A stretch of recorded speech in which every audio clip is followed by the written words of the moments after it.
there, very good evening and a warm welcome to the news live on Rupavahini Channel I. I'm Sharam Mascarenhas. And I'm Dishan Veerakone, and here are your headlines for tonight.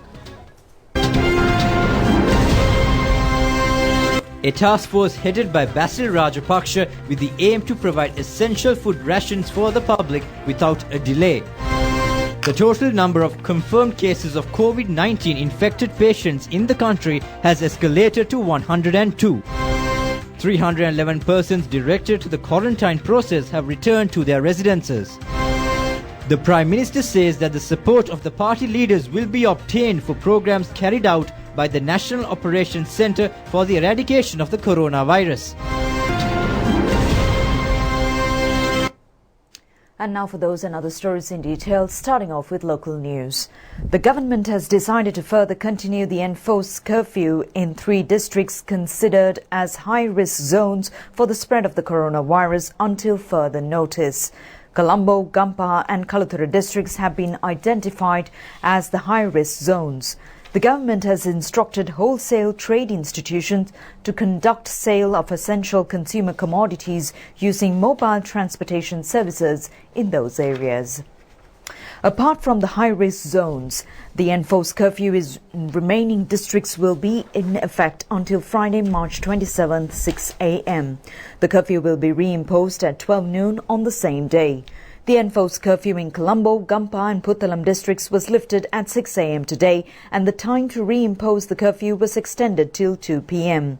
Even though the curfew was reimposed at 2 p.m, permission was granted for the shops to issue necessary food rations for the last consumer who arrived to the shops to purchase commodities.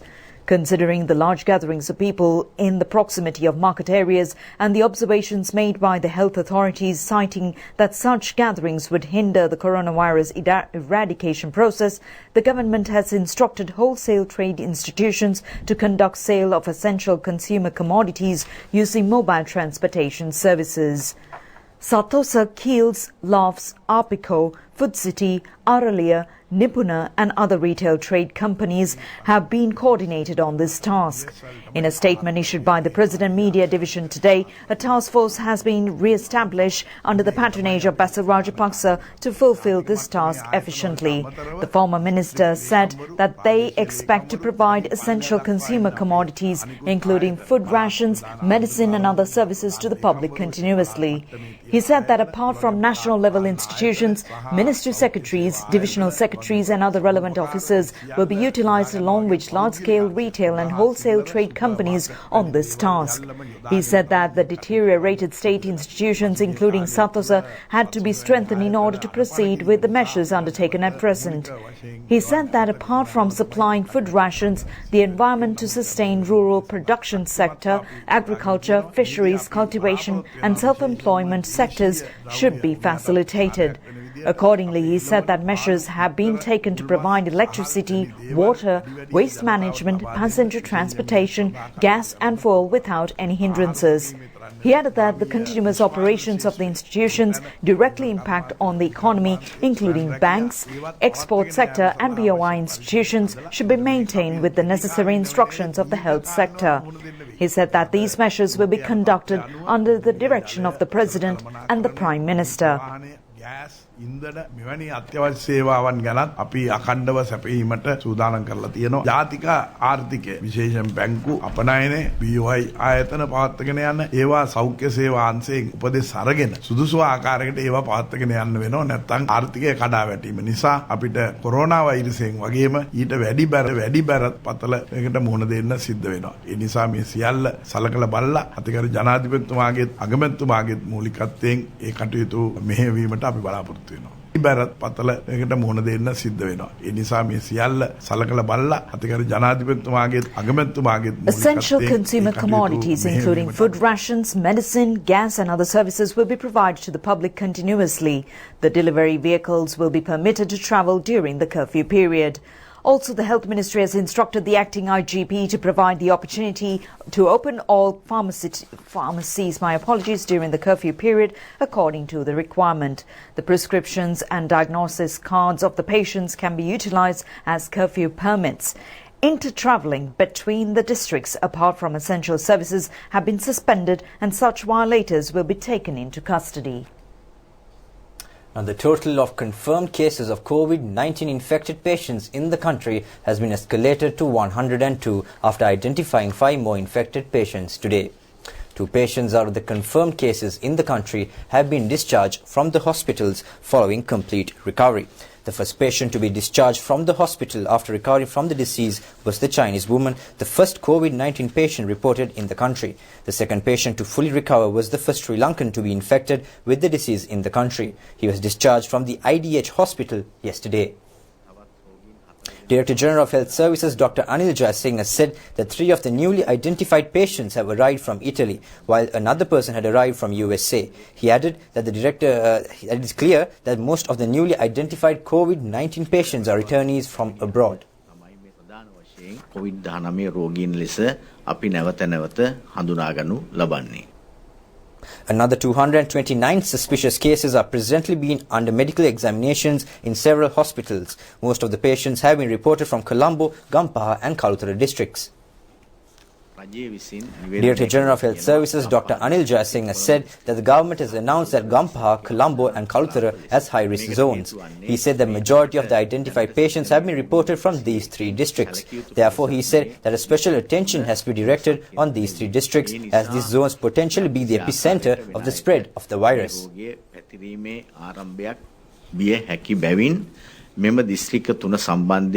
විශාල වශයෙන් උනන්දුවක් දැක්විය යුතුයි. From common surfaces. The Ministry of Health has indicated that the use of face masks for the general public is not essential at present. Wearing a face mask to protect yourself from Dr. Pabha Paliyavadana said that the Health Ministry has directed the consent for the hospital staff to use face masks on essential basis. However, she said that in case of an emergency, an announcement will be made on the use of face masks for the public. She said that the use of face masks will be essential and recommended only when the spread of the COVID-19 virus continue to escalate. She said that the public should adhere to the correct methodology in using face masks without unnecessarily being exposed to the virus as well as other germs. නිර්දේශ කරනවා එතෙක් මේ සඳහා අපි නිර්දේශ කරන්නේ නැහැ කොහොමද පළඳින්නේ කියන එක ගැනත් හොඳ අවබෝධයක් තියෙන්න ඕන පැලඳගෙන ඉන්න කාලය තුල කොච්චර සෞඛ්‍ය සම්පන්න ලෙස පැලඳගෙන ඉන්නවද කියන එක. මොකද බොහෝ දෙනා ඒක අතින් අල්ලනවා. වාගෙට නහය විවෘතව තියෙනවා. සමහරලාට කට විවෘතයි. කතා කරනකොට ගලවනවා. මේ විදියට අතින් එහාට මෙහාට කිරීමේදී විස බීජ නිකරුණේ ඔබගේ නාසයෙන් මුඛයෙන් ඇතුළු වෙන්න පුළුවන්. ඒතර COVID-19 විස බීජය ඔබ අතපත ගන්න පෘෂ්ඨයක තිබිලා අත්වලින් විශේෂණ පද්ධතියට ඇතුළු වෙන්න පුළුවන්. ඒ නිසා මුඛ ආවරණයක් දිගු කාලයක් එක දිගට පැලඳගෙන සිටීම අපහසු කාර්යයක්. 145 persons have been directed to the quarantine process under the direction of the Sri Lanka Navy at the quarantine centre established in the Busa Navy camp. 79 foreign nationals and 66 locals are currently undergoing the quarantine process at the centre. A group of persons who had successfully completed the quarantine process left for their residences, while another group of individuals expected to complete the quarantine period tomorrow.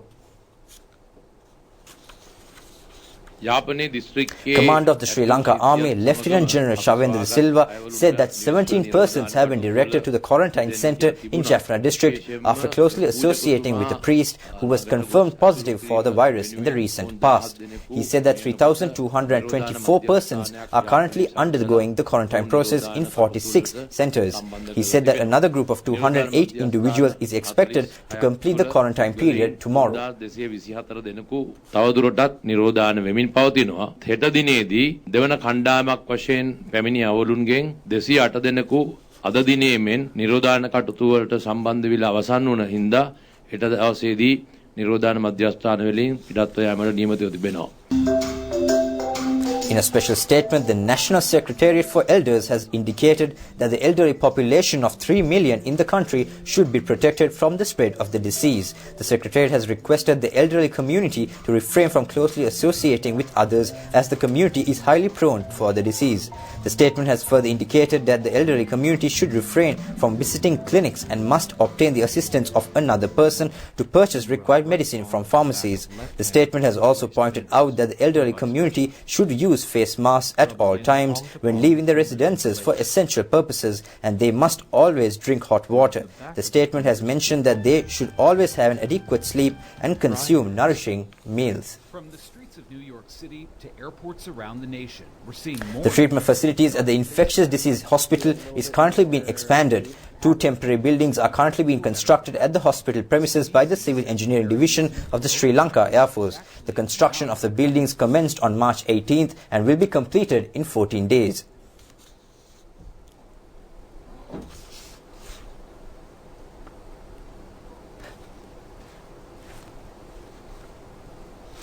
Two families who were self-quarantining after returning from abroad were released from the quarantine process today.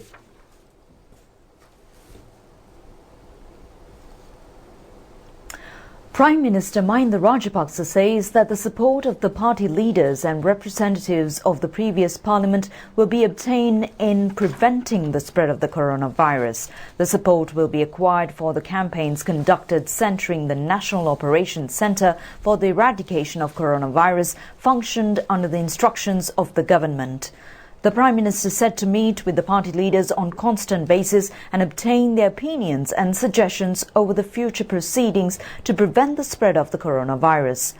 The decision was reached following the meeting held at Temple Trees today with the participation of party leaders and representatives of previous parliament.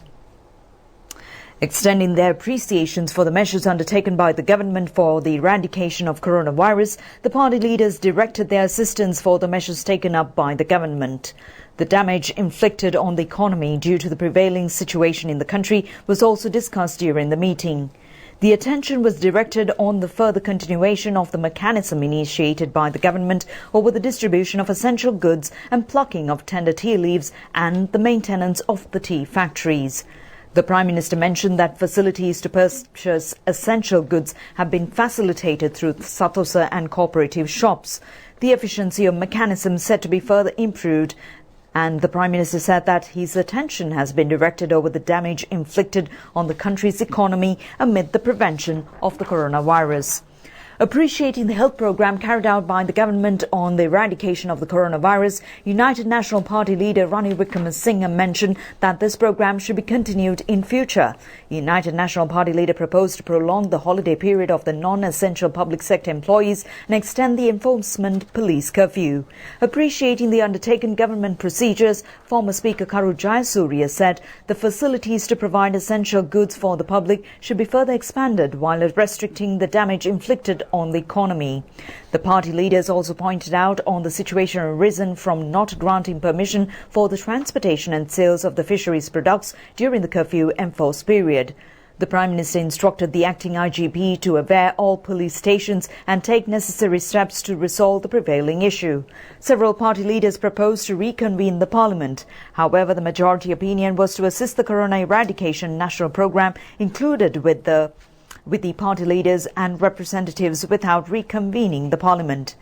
Venerable Athuraliya Ratanathera, former President Maithripala Sirisena, Basil Rajapaksa, Sajid Premadasa, Dinesh Gunawardena, Vimal Veeravansa, Pavitra Vanyarachi, Bandula Gunawardena, Mahinda Amaravira, Dayasiri Jayasekara, Udaya Gammanpila, Ralph Hakim, Douglas Devananda, P. Digambaram, Mano Ganesan, Vasudeva Nanayakara, S. Sumandiran, Richard Badiuddin, Vijita Herath, Tisa Vitarna, Sendil Thodaman were present for the meeting. Now, the number of relief measures provided by President Gotabaya Rajapaksa for the people experiencing various hardships due to the prevailing situation with the spread of the coronavirus will come to effect from today. The public has appreciated the benefits provided by the President.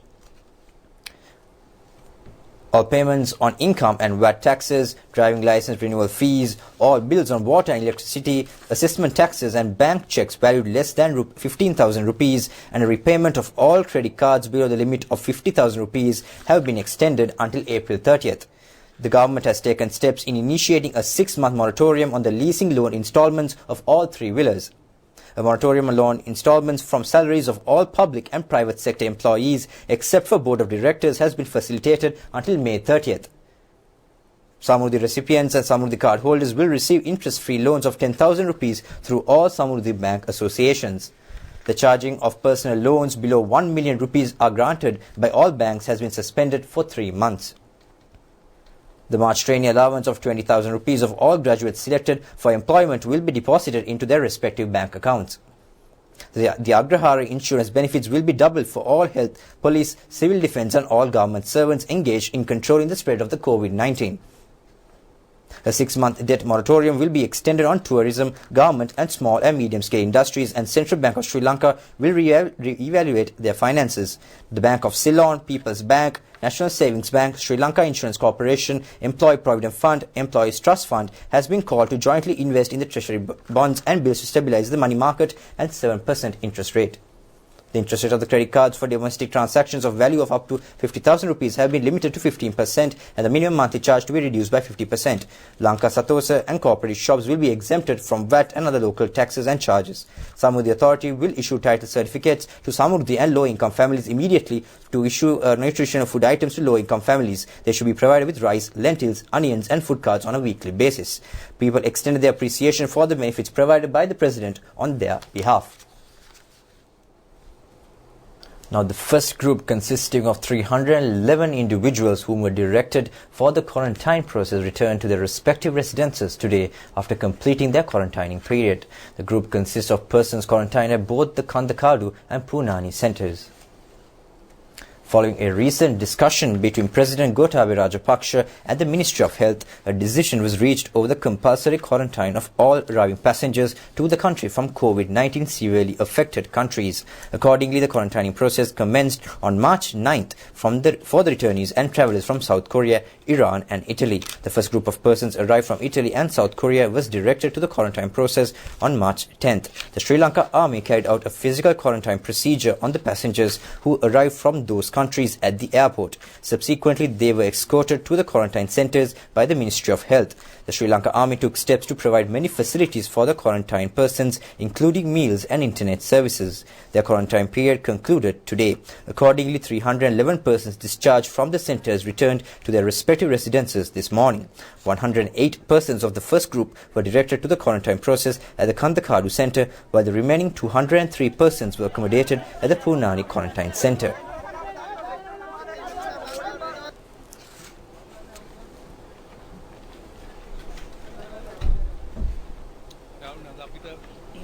දවල් කෑම දුන්නා. Rolls එකයි patties එකකුයි මාළු පාන් එකකුයි අපි කෑවා. ඉතින් මේ හමුදාවේ අයියලා ඉන්නවා අපිට උදව් කරනවා. නරක නම් කියන්නේ මං කියන්නේ. However, a faction of the first quarantine group of persons shown their displeasure in directing them to the quarantine centres following their arrival to the Katunayaka airport. Many criticized their unruly behaviour at the airport.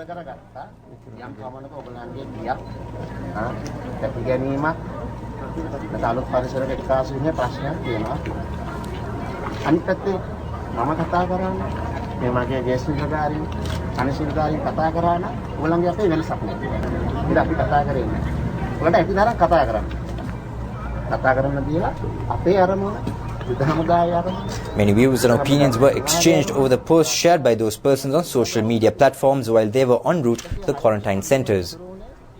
While speaking to the persons leaving the centre after completing the quarantine process, an army officer said that they had realized that the returnees were panicked and hesitant to get accustomed to the new environment. He said that they allowed the individuals to express themselves and they had not reacted to these expressions. He said that the Sri Lanka Army fulfilled the objectives of the President, the government and the Sri Lanka Army Commander. He added that only 25 have left from the total 106, while others willingly proceeded with the process.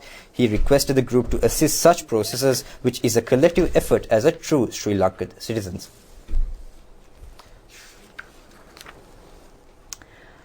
Meanwhile, traders have said that the Colombo Mani Market, Satosa and other markets were able to sell adequate quantities of food rations for consumers with the lifting of the curfew. All economic centres in the curfew-lifted areas were open today. A discussion was held under the patronage of Minister Chamal Rajapaksa over the programme to distribute essential food rations to the public without a shortage. The programme to distribute food rations to residential areas under an efficient methodology and the ability to obtain the assistance of the other institutions for the island-wide distribution program were discussed. Meanwhile, the security divisions were vigilant whether the consumers and the traders followed the necessary health protection methods with the opening of the economic centres across the curfew-lifted areas, including the Colombo Manning Market. Large gatherings of people flocked around Satosa shops and other supermarkets this morning. The majority of the people abiding to the government instructions followed necessary health protection methods, while some acted in an unruly manner when purchasing goods.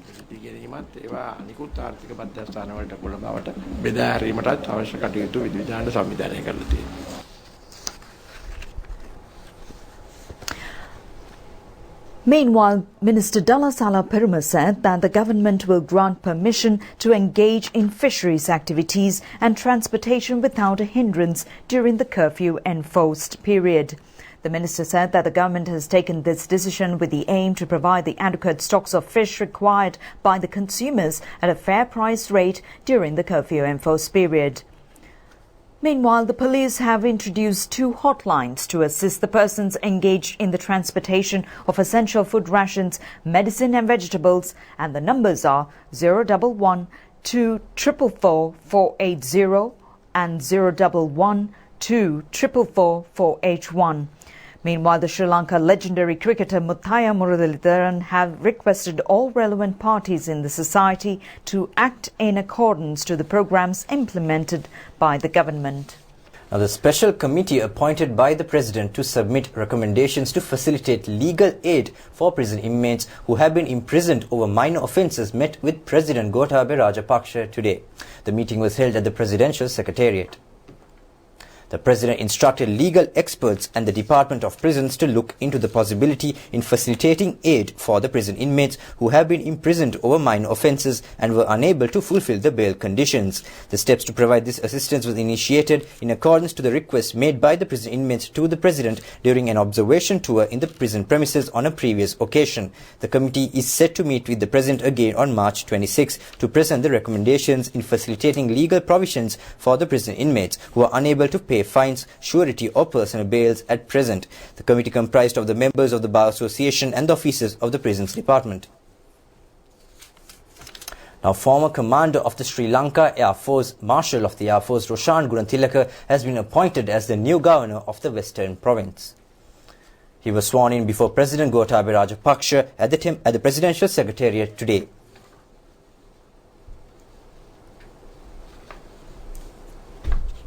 New North Central Governor Mahipala Herath assumed in his duties at the Anuradhapura District Secretariat.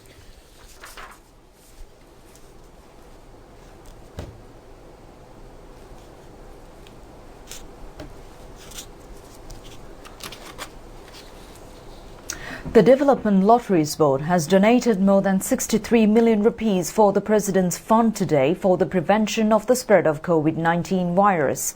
The profit of the operational benefits for the months of December 2019 and January 2020 at more than 63 million rupees has been handed over to the President's Secretary. Chairman of the Development Lotteries Board, Jagat P. Vijayveera, stated that this donation has made to provide necessary medical services to eradicate COVID-19 virus and to provide relief services for the general public. Advisor to the President on the International Cultural and Religious Affairs and Vice-Chancellor of Nagananda Buddhist University in Kelaniya, Dr. Bodhagama Chandimathera, donated 10 million rupees to the Health and Social Protection Fund to eradicate coronavirus. This fund has been established recently by the President Gotabaya Rajapaksa for the aim of receiving donations from donors for the eradication of the spread of COVID-19. Meanwhile, members of the National Professional Bhikkhu Collective also set to make a financial donation for this fund. Venerable Professor Medagoda Abeyatissa has requested all bhikkhus in and out of the country to make donations for the Health and Social Protection Fund. And that is a wrap of tonight's Primetime News. Until we meet again next time, do take care, stay safe and good night.